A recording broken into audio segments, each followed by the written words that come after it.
Hari agritech YouTube ఛానల్కు స్వాగతం. నేను మీ హరీష్ కుమార్.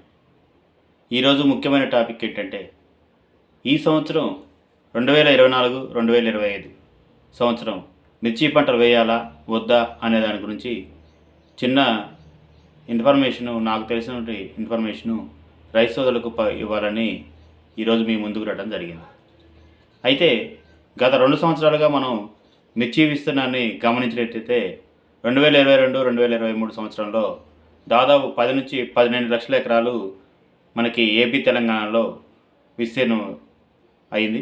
2023-24లో దాదాపు 15 నుంచి 18 లక్షల ఎకరాలు సాగు భూమి మిర్చి కిందకి వచ్చింది.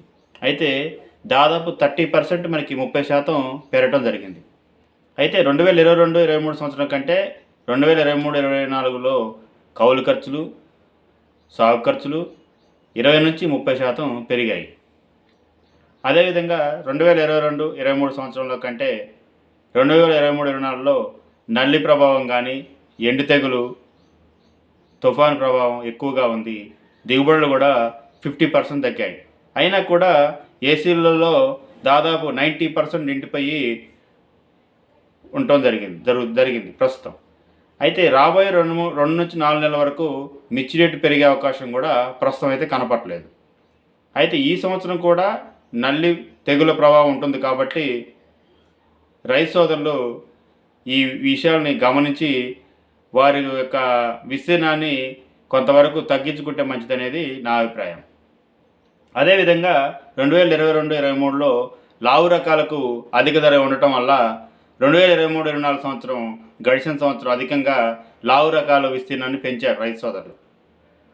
అంటే గత సంవత్సరం దేనికైతే దిగుబడి ఎక్కువ రేటు ఉందో దాన్ని ఈ సంవత్సరం పెంచి వేయటం వల్ల అదే రేటు ఉంటుందనే అపోహలో చాలామంది ఈ లావులు వేయటం జరిగింది. కానీ నల్లి తెగుళ్ళ ప్రభావం వల్ల దిగుబడి తగ్గి రేటు కూడా తగ్గింది.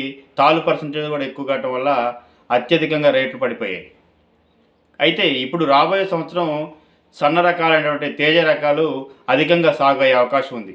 ఎందుకంటే ఈ తేజ రకాలకి దాదాపు జెండాపాట 20,000 కాడ నుంచి పైన ఉండటంతో ఇప్పుడు ఈ సంవత్సరం రాబోయే సంవత్సరం అందరూ కూడా సన్న రకాలైనటువంటి వాటిని ఎక్కువ పెట్టడానికి ఎక్కువ మొగ్గు చూపుతున్నారు. అయితే ఈ సంవత్సరం నాకు తెలిసినంతవరకు 20 నుంచి 30% విస్తీర్ణం తగ్గుతుంది.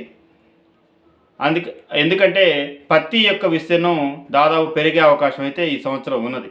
ఎందుకంటే దాదాపు రైతు సోదరులు గమనించేటైతే 90% ఏసీలు నిండి, అంటే దాదాపు 4 నుంచి 5 కోట్ల బస్తాలు ఏసీలో ఉన్నాయని చెప్పేసి మనకి సమాచారం ఉంది.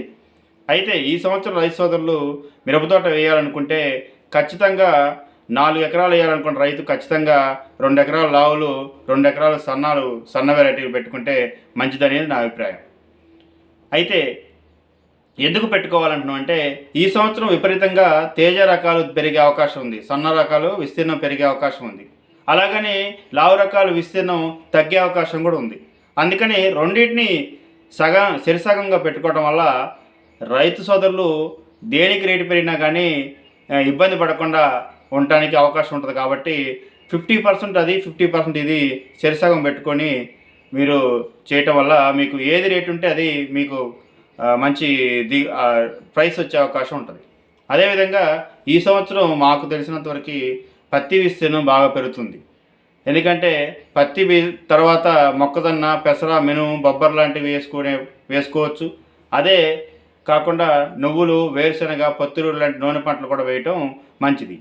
అయితే ఈ సంవత్సరం పత్తి విస్తీర్ణం పెరగడానికి కారణం ఏంటంటే గత సంవత్సరం ఏదైతే రైతు సోదరులు మిర్చి వేశారో వారిలో దాదాపు ఎక్కువ శాతం మంది కౌలు రైతులు ఉంటాం. వాళ్ళకి కౌలుకు గిట్టుబాటు కాకపోవటం, తెగుళ్ళు, ఎండు తెగుళ్ళు, తుఫాను ప్రభావంతో వారు చాలా వరకు నష్టపోయారు. అందుకని ఈ సంవత్సరం అందరూ కూడా దాదాపు పత్తికి కన్వర్ట్ అవుతున్నారు. పత్తి తర్వాత మొక్కజొన్న, పెసర, మినుము, బొబ్బరు లాంటివి, నువ్వులు, వేనుసులుగా పత్తిరు లాంటివి వేసుకుంటే కొంతవరకు వీటికి రేట్లు కూడా మొక్కజొన్న, పెసర, మినుముకి, నూనె జాతి పంటలకి కొంచెం అత్యధికంగా రేట్లు ఉండటం వల్ల వాళ్ళకి కొంత గిట్టుబాటు అయ్యి కొంచెం లాభాలు పొందే అవకాశం ఉంటుంది. అందుకని రైతు సోదరులు గమనించి ఈ సంవత్సరం మిర్చి పంట వేయాలా వద్దనేది ఒకసారి మీరు ఆలోచించుకొని, ఒకవేళ వేసే ఉద్దేశం ఉన్నట్టయితే కొంత భాగంలో సన్న వెరైటీలు తేజ వెరైటీలు, కొంత భాగంలో లావు వెరైటీలు వేసుకొని మీరు మిశ్రమంగా వేసుకున్నట్టయితేనే ఈరోజు మనం ఆదాయం పొందడానికి, నష్టపోకుండా ఉండటానికి అవకాశం ఉంటుంది. దయచేసి ఈ విషయాన్ని రైతు సోదరులు గమనించి మీ యొక్క రాబోయే సంవత్సరానికి మిర్చి పంట యొక్క విస్తీర్ణాన్ని ఏ ఏ విధంగా చేయాలో అనేది ఒకసారి ఆలోచన చేయవలసిందిగా కోరుతూ సెలవు తీసుకుంటున్నాం. Thank you. ధన్యవాదాలు.